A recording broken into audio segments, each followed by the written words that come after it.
गोहाना विधानसभा चुनाव से भाजपा के प्रत्याशी के रूप में चुनाव लड़ चुके हैं तीर्थ राणा जी। इनसे चर्चा करते हैं बड़ौदा विधानसभा उपचुनाव को लेकर के। जी स्वागत है तीर्थ भाई आपका। धन्यवाद जी। बस जय श्री राम। जय श्री राम। बड़ौदा विधानसभा उपचुनाव और आज की इस ट्रैक्टर किसान रैली ने साबित कर दिया है कि किसान भाजपा के पक्ष में भी लामबंद हैं। क्या कहेंगे सबसे पहले तो ट्रैक्टर रैली को लेकर के?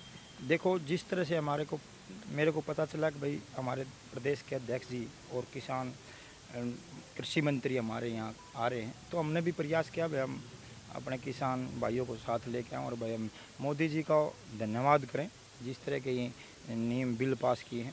जिस तरह का कांग्रेस ने लोगों में भ्रांतियाँ फैला रखी हैं उनको दूर करने का काम करने के लिए हमने ये ट्रैक्टर रैली की और इसमें हमने अध्यक्ष जी ने बताया सुचारू रूप से अब क्या क्या हमने इस बिल में लेके आए। बड़ौदा विधानसभा उपचुनाव में आज की इस रैली का जो किसानों की भीड़ उमड़ी है और बड़ी संख्या में ट्रैक्टर पहुंचे हैं, कितना असर पड़ सकता है बड़ौदा विधानसभा चुनाव? बड़ौदा चुनाव जो बड़ौदा की जनता ने मन बना लिया है, एक बड़ौदा के 4 साल अब भारतीय जनता पार्टी को देने हैं, उन्होंने मन बना लिया। लेकिन कुछ भ्रांतियाँ उन्होंने कांग्रेस वालों ने फैलाने की कोशिश की किसान के रूप में, लेकिन किसान ने एक एक चीज़ का पता लग गया है। मंडियाँ सुचारू रूप से चल रही हैं। आप गोहाना की मंडी में जाओ या बड़ौदा की मंडी में जाओ, बाजरे का भाव 2150 मिल रहा है। उड़ा साहब बताएं कि आपके राज्य में कितना 500 रुपये बाजरा बिकता था। कोई सोच भी नहीं सकता था कि मैं बाजरे की खेती करूं। आज बढ़ चढ़ कर किसान बाजरे की खेती करे क्योंकि 2150 का भाव बाजरे का है। धान के बराबर आज किला बाजरे का पड़ रहा है। किसान खुश है और खुशहाल है कि भाई भारतीय जनता पार्टी के साथ है। लेकिन जो सड़कों पर आए हैं कुछ ये कांग्रेस वाले हैं, ये करेंगे। ये तो इन्होंने पहले भी किया है, 370 का भी विरोध किया है, सीए का भी विरोध किया है, एनआरसी का भी विरोध किया है। आपको बता दूं इन्होंने तो सर्जिकल स्ट्राइक पे भी सवाल उठाए, तो निश्चित है ये उठाएंगे, इनका काम है राजनीति करना। जी हाँ, विपक्ष का काम कम मात्र विरोध करना है और भारतीय जनता पार्टी मजबूती के साथ बड़ौदा विधानसभा चुनाव लड़ने जा रही है। किसान के मुद्दे के अलावा क्या ऐसी खास बातें रहेंगी? भाजपा आपका बिल्कुल साथ लगता प्रदेश है, मैं कहूंगा कि गोहाना और बड़ौदा में भाईचारा भी है। क्या ऐसे मुद्दे रहेंगे कि भाजपा अपनी जीत का दावा कर रही है? आप भी जीत के प्रति आश्वस्त नजर आ रहे हैं? बिल्कुल, मेरी विधानसभा के 3 और एक को बड़ौदा की सीट पड़ती है जी। और इसमें जो बड़ौदा और एक गोहाना को का एक कम्बिनेशन माना जाता है जी। हम भी जो भी हमारा प्रत्याशी होगा उसके साथ हम जैसे गोहाना का चुनाव लड़ते हैं इसी तरह हम उसका बड़ौदा में भी हम चुनाव लड़ेंगे। भारतीय जनता पार्टी यहाँ विकास के मुद्दे पर चुनाव लड़ने जा रही है। इससे पहले 15 साल से कांग्रेस का विधायक रहा, उससे पहले चौटाला साहब का विधायक रहा। आज तक कभी भी बड़ौदा में कोई काम इस तरह के नहीं हो पाया जिस तरह का ये एरिया था। दिल्ली के नज़दीक लगता सोनीपत ज़िला होता है, जिस तरह से सोनीपत आज हब होना चाहिए था, लेकिन उस तरह प्रगति नहीं कर पाया है।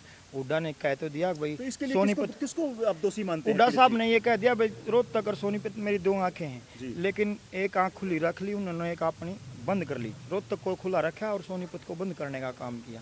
तो हमारे यहाँ बड़ा भेदभाव हुआ। आप यहाँ हमारे 5 साल के और अभी ये 1 साल का ये पिछली बार भी हमारा विधायक नहीं था हमारी भारतीय जनता पार्टी का, लेकिन फिर भी सुचारू रूप से काम किया। 250 से 300 करोड़ के काम अब भी ये पूरे विधानसभा में किए गए हैं। जहाँ जहाँ पानी की समस्या पता नहीं, हमारा तो जन्म भी नहीं हुआ तब से कुछ खेती बाड़ी में डूबा का एरिया था, उनमें 30-40 ट्यूबवेल लगा के चौवे के नीचे ले जाना, इस तरह के काम जो सोच भी नहीं सकते थे। लोगों ने बताया कि ये काम तो होंगे ही नहीं, एक बार वैसे ट्राई करके देख ले। उस तरह के काम भारतीय जनता पार्टी ने किए। एक रोड भी जाकर देखो, एक भी रोड कच्चा रोड है, पूरा बड़ौदा जगमग है। जहाँ पानी की समस्या, एक भी गांव वहाँ ऐसा नहीं है जिसमें घर तक पानी ना पहुँचा। इतने 2 महिला कॉलेज, एक यूनिवर्सिटी, एक IMT, एक राइस मिल, सब इतने काम। लेकिन विपक्ष फिर भी आप पर आरोपी लगा रहा है कि ये चुनाव के मद्देनजर मुख्यमंत्री की मात्र घोषणाएं हैं। देखो भाई साहब, चुनाव लड़ते काम तभी तो होते हैं जी, हैं? राजनीति करना है, वो अपनी राजनीति कर रहे हैं। हम जब शादी होती है जब तो ढोल बाजता है, बिल्कुल हैं? अच्छे भी तभी लगते हैं, तभी अच्छे लगते हैं। तो भाई साहब तो यहाँ देखो आप काम सुचारू रूप से भी यहाँ की जनता ने मूड बना लिया भाई यहाँ से भारतीय जनता पार्टी का विधायक होगा और हमारा बड़ौदा इसी तरह काम करता रहे और प्रगति की तरफ आगे बढ़ता रहे। जी, अंत में मैं चाहूंगा कि बड़ौदा के जो वोटर हैं या जो हमारा चैनल देख रहे हैं उनके लिए तीर्थ राणा की ओर से क्या ऐसी खास बात है कि वो भाजपा के पक्ष में मतदान करें? मैं सभी दर्शकों को नमस्कार करता हूं, प्रणाम करता हूं, जय श्री राम करता हूं। धन्यवाद। आप भारतीय जनता पार्टी के ये 4 साल बड़ौदा को दें और जो विकास की लहर एक चल रही है, काम करने की गति है, उसको और ज़्यादा जो भी हम यहाँ से विधायक बनेगा आपके काम ज़्यादा से ज़्यादा कराएगा और जो विकास की गति है इसको और तेज़ करेंगे। आपने जो मन बना लिया 4 साल भारतीय जनता पार्टी, आपका धन्यवाद करता हूँ, आपका अभिवादन करता हूँ। आप इसी तरह भारतीय जनता पार्टी का साथ दें। जय हिंद, जय भारत। एक और सवाल है तीर्थ भाई, जिस प्रकार आपकी पार्टी के जो प्रदेश अध्यक्ष है ओम प्रकाश धनखड़, अक्सर वो पत्रकार वार्ता में भी और आज भी उन्होंने कहा है कि राज्य में साझा कर लो, खजाने की चाबी आपके प्रधानमंत्री और आपके मुख्यमंत्री के पास है, इसका लाभ उठा लो। कितना असर पड़ेगा इन बातों का? भाई साहब, निश्चित तौर पर ये जनता आज ये मानती है कि राज्य के साथ चलना चाहिए हमने जी। और 4 साल तो भारतीय जनता पार्टी के यहाँ हैं और सेंटर में भी, और जिस तरह से काम कर रही है आगे भी भारतीय जनता पार्टी सरकार आएगी। लेकिन अब लोगों ने कहा भाई राज में हो लो, ना करेंगे फिर देख लेंगे। इस चीज़ तो नहीं मान रहे हैं लोग भाई। इस तरह तो उड्डा मुख्यमंत्री बने और ना मनोहर लाल जी हटते हैं, तुम अपना काम काट लो। लोगों ने मन बना लिया, ये बोले जरा नहीं रहे अग भाई मैं बका सका के ले लें। अब वो उड्डा मुख्यमंत्री बनता होता कसुआ करते भी, लेकिन उड्डा पहले सीट न दौड़ती, बनना होता था पहले बन लेता। और मनोहर लाल जी की सरकार करनी होती तो पहले सीट उन्हें के पास पड़ लेती। लोग 4 साल सरकार के लिया खजाने में देखे और बढ़िया लागी तो आगे भी चल रही ना तो केंद्र चल रही।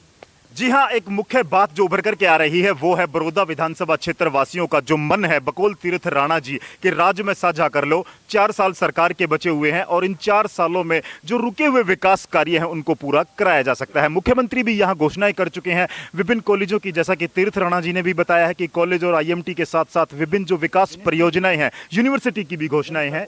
जी, जो तमाम तरह की जितनी भी घोषणाएं हैं उन सबको पंख लगाने का काम बड़ौदा की जनता के हाथ में है। यदि राज्य में के साथ वो चलती हैं, जैसा कि तीर्थ राणा जी बार बार कह रहे हैं, यदि राज्य के साथ बड़ौदा की जनता चलती है तो विकास कार्यों में और अधिक पंख लग सकते हैं।